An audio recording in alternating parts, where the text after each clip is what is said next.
శ్రీ గురుభ్యో నమ. శ్రీరామాయ నమ. ప్రియ భగవద్బంధువులారా, గణపురం గ్రామంలో హనుమ సీతా లక్ష్మణ భరత శత్రుఘ్న సమేత శ్రీ పంచపట్టాభిరామచంద్ర స్వామివారి దేవస్థానం, వేణుగోపాల స్వామివారి దేవస్థానాలు మే 7వ తారీఖు నుండి 11వ తారీఖు వరకు 5 రోజుల దీక్షతో వైఖానస ఆగమ శాస్త్ర ప్రామాణికంగా ఈ యొక్క ప్రతిష్టా మహోత్సవం జరుగుతుంది. భక్తులంతా కూడా ప్రతి ఇంటి నుండి దంపతులుగా వచ్చి యజ్ఞకర్తలుగా ఈ యొక్క పూజల్లో పాల్గొనగలరని విజ్ఞప్తి చేస్తున్నాం.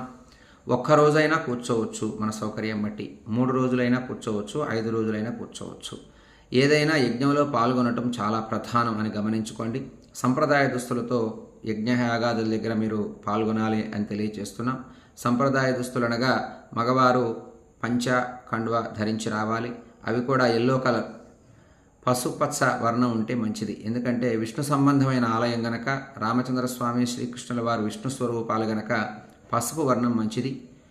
స్త్రీలు కూడా, స్త్రీమూర్తులు పసుపు వర్ణం కలిగినటువంటి చీరలు ధరించి రావటం మంచి సంప్రదాయం కనుక దీన్ని గమనించి అందరూ ఆ సంప్రదాయ దుస్తులతో పూజలో పాల్గొనగలరని తెలియజేస్తున్నాం. 5 రోజులు పాల్గొనే అవకాశం ఉన్నవాళ్ళు పాల్గొనవచ్చు. ఒకరోజు ఒకసారే అవకాశం ఉన్న పాల్గొని యజ్ఞానిలో భాగస్వాములు కాగలరని తెలియజేస్తూ, దేవస్థానం వారు, కమిటీ వారు, గ్రామ పెద్దలు నిర్వహించేటటువంటి ఈ బృహత్ కార్యంలో అందరూ ధన సహాయం చేయండి, వస్తు సహకారం చేయండి. అన్నదానం కూడా పెద్ద ఎత్తున జరుగుతుంది. అన్నదానంలో తప్పనిసరిగా అందరూ భాగస్వాములు కావాలి అని నేను విజ్ఞప్తి చేస్తూ అందరికీ శుభాకాంక్షలు తెలియజేస్తూ జై శ్రీరామ్.